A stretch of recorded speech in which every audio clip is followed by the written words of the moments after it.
అదే ప్రాబ్లం ఏంటంటే నరేష్ గారు చాలాసార్లు చెప్పారు నాకు, మనకి టైం సరిపోవట్లేదు. లేకపోతే ఆయన ఎన్నో సినిమాలు చేసేవాళ్ళు ఇప్పుడు కూడా. అంటే నవ్ ఆల్సో ప్రతిరోజుకి నాకు తెలిసి 10 మంది రెడీగా ఉంటారు నరేష్ గారు కథ చెప్పడానికి. పాపం ఆయన మటుకు రోజులో 24 గంటలు ఉంటే ఎన్నం చేయగలుగుతారు. అలా కొన్ని మిస్ అవుతున్నాయి తప్ప, లేకపోతే అసలు ఎవ్రీ రిలీజ్లో ఆయన ఉంటారు యాక్చువల్గా. నేను అది కూడా చూస్తాను. నేను ఏం చేస్తానంటే సాయంకాలం స్నానం చేసిన తర్వాత రోజు స్క్రిప్ట్ వింటాను. ఓకే.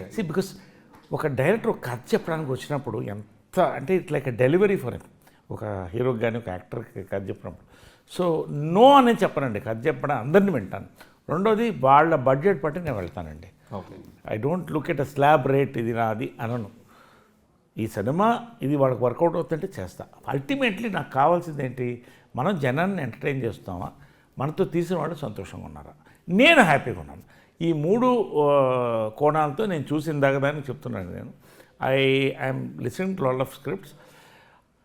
నాకు ఒకసారి మీకు ఇది వెరీ పర్సనల్ పాయింట్ ఇది, బట్ నేను చెప్తున్నా 30 రోజులు ఉందనుకోండి, బిలీవ్ మీ 24 రోజులు నాకు ఓన్లీ షూటింగే డ్రీమ్స్ వస్తాయి. అంటే లవ్ వచ్చినా, రొమాన్స్ వచ్చినా, కోపం వచ్చినా, హారర్ వచ్చినా, టార్చర్ వచ్చినా, ఏదొచ్చినా షూటింగ్లోనే.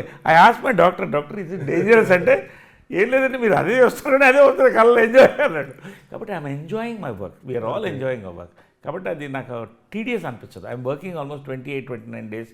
నా ఫెసిలిటీస్ నేను చేసుకుంటాను, నా కార్స్ కానీ అదే అని. I enjoy whatever I'm doing. ఇంకా నాకు ప్రపంచం లేదు. సినిమా, భోజనం, పడుకోవడం, ఇంతే నా ప్రపంచం. ఓకే.